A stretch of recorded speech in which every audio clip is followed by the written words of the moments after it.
Corn School on RealAgriculture.com is brought to you by Veltima Fungicide and Pride Seeds.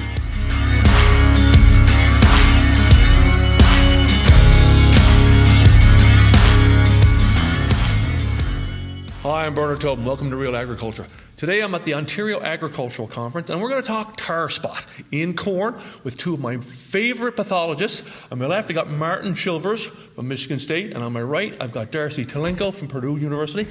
You two, thank you very much for stopping by. Thanks for having us. Yeah, we've interviewed many times over the last 4 or 5 years on this disease of corn. And, you know, Darcy, you started, I guess, in 2015 with this disease and been tracking it ever since. Talk about how it's grown and what you saw in 2022. Yep, so 2015 is when we first found tar spot here in the United States with our clinic. In 2018, so about 5 years ago, is when it really blew up in Indiana, and we've continued to document it. So we track it, it's continuing to move, but each year, you know, it depends on the weather conditions, on how severe the disease is. We've pretty much found it in 86 of our 92 counties in Indiana. That being said, it's the northern part of the state that has the biggest impact on that, and so that epidemic in 2018 and then 2021 was two severe epidemics. And then this year things changed. We had a dry spring and it really shut down the pathogen life cycle. And so then the disease really didn't come into the end of the season, so we saw less impact this year in Indiana. Yeah. Martin, what about your situation in Michigan? Now, we've learned a lot from our Michigan neighbors on this disease over the years. What was your situation this year? Yeah, this year, similar to Darcy, it was just, it was really late to get going. You know, we had a few sort of instances in mid-July, but again, it was still dry, so it just sort of sat there, and then more detections in August. So it was just really, really late this season. Yeah. Now, the key, obviously, is the environment. That was the big story this year. Darcy, talk about the environment and early detection. How do they go together? Early detection is that key to actually managing this disease and probably impact as well. Yeah, so the first thing is tar spot's a polycyclic disease, so we have multiple cycles that happen in season. And so if the disease starts in early July or July 3rd weekend, we have more cycles to move through and infect the crop canopy, whereas if it's delayed, and so we are drier in the spring, we'll see it start later, so there's less cycles for those spores to be infecting and causing disease. So again, moisture is the condition that really promotes the disease. High relative humidity, leaf wetness is what this pathogen needs in order to get infection and cause disease. Right. Let's talk about how we manage this disease a little bit here. Martin, I want to talk about hybrids. Sure. You've been testing a lot of hybrids, looking at how they perform. You've got susceptibility, you've got some tolerance. You know, how are we for hybrids these days? I think we're much better placed now than what we were, a few years ago, just because some of those really susceptible hybrids have been removed from the company lineup, or they're aware of those, right? So you can, and the companies are more aware now of what material they have with better resistance in it. So that information is coming through to growers now in terms of, seed catalogue guides. We're doing screening, working with companies. It also, within the land grant systems too, we're doing some breeding work. We have corn breeders there that are looking for new sources of resistance. Yeah.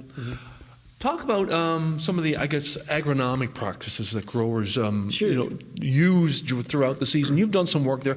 Anything sort of, any red flags there?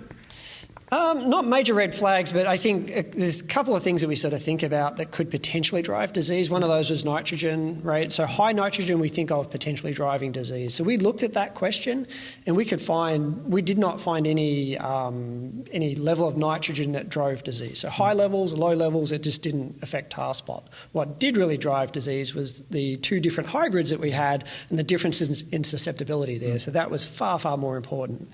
The other thing we looked at was planting population. So we looked at really low plant population, somewhere in the order of 20-odd thousand plants, up to 40,000 plants per acre. And it was a little bit inverse to what we typically think about. If we think about white mold in soybeans, high plant density, that's where we think about those microclimate and conditions for white mold development. We found the opposite with tar spot. So low plant population tended to drive a little bit more disease. But again, the more important thing was those differences in hybrids. Right. So the more susceptible, it just blew up so much more. So we're not recommending any changes in planting density, but it was an interesting observation there. Yeah, get those good hybrids. Darcy, I want want to talk about managing residue. That corn residue, growers are always asking, hey, in a season when I've got tar spot or I don't have tar spot, how should I be managing that residue? What have you learned? So we've looked at the implications of residue. So we do know the pathogen is surviving over winter on the residue where it's infected. But what we're seeing is that managing, if we reduce to a residue, if we bury the residue, it really isn't going to influence the epidemic because we got multiple stages of the pathogen. So that primary infection may come from the residue.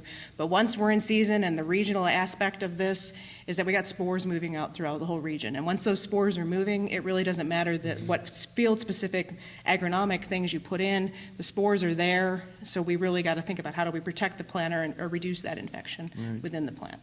I want to talk about, how we manage this crop again. Hey, fungicide efficacy and timing. Martin, I'll start with you. We've got V10, the VT, R3, R4, 3 basic timings or focuses. What have you learned? What's been the best choice? Yeah, I mean, year in and year out, what we tend to see regionally is if you're going with a single fungicide application, somewhere between VT and R3, that tends to win hands down. Yeah. What about application here? A lot of the growers are wondering, hey, how good a coverage do we need? Do we not get as good, performance if we don't have that type of coverage, Darcy? Well, with the spores moving around, if we don't have the coverage, this is one disease that's not going to let us get away with lack of good coverage. So if we don't get it through the canopy, if we're missing areas, or if we're moving off target, we're not covering it like we need to protect against the disease. So coverage will be important for this disease. This is the one disease that really is going to show how good your coverage was for the season. Right. And I just want to talk about one more thing about fungicide application. In Alberta here in Ontario, we talked this year about 1 application versus 2 applications. Any thoughts on whether there's a better payback on 2, or a sort of a situation or an environment where 2 makes sense? Well, overall, for what we've seen in Indiana, is really 1 application's been the one that gets you the best return on that investment. 1 year, so 2021, when the disease started earlier, we could have started with that late vegetative and added a second application. And that's the one time where maybe multiple applications were necessary in an environment that's highly conducive. So you had high inoculum load and favorable environmental conditions. That being said, that was 1 year out of 5. And I want us to be stewards of our product and really only apply as needed as the risk tells us to. So 1 well-timed application probably is going to get the better return on investment overall if you look at it multiple years. Right. And you've done some overall returns on ROI on fungicides. What did you find there? I know you've shared some numbers today.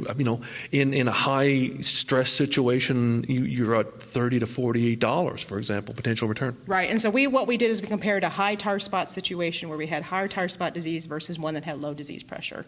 And we know we can get some return on low disease pressure with using a fungicide. It's 2 to 3 bushels. But under a high disease pressure where we know tar spot may take 20 to 60 bushels per acre, we do see that return on investment. And when taking out the cost of the fungicides, we saw that we could get that $30 return, and 9 bushel or more, and when we have the tar spot epidemics that are severe. So we know that epidemic is taking a hit on the yield. That when we have that pressure, a fungicide will pay to spray it. Hey, final question. I'll go to you for that, Martin. Sure. Just tools, things the growers can use, should be considering, as we head into 23.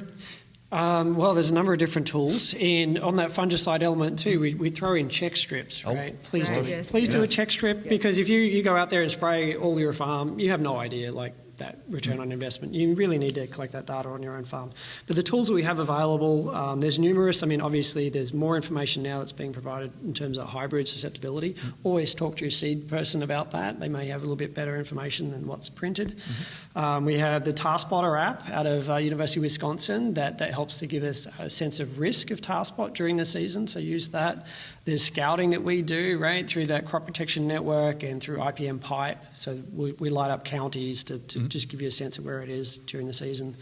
Then fungicide efficacy table that we update through the crop protection network, and a number of other resources through that crop protection network site. So just Google crop protection network and look for the tar spot resources. Great stuff. Well, hey, some great work. It's been great chatting with you for 3 or 4 years here and checking in with you. Thanks for stopping by. Appreciate it. Great to have you in Ontario. Thank you. It was good to be here. Yeah, thanks for having us.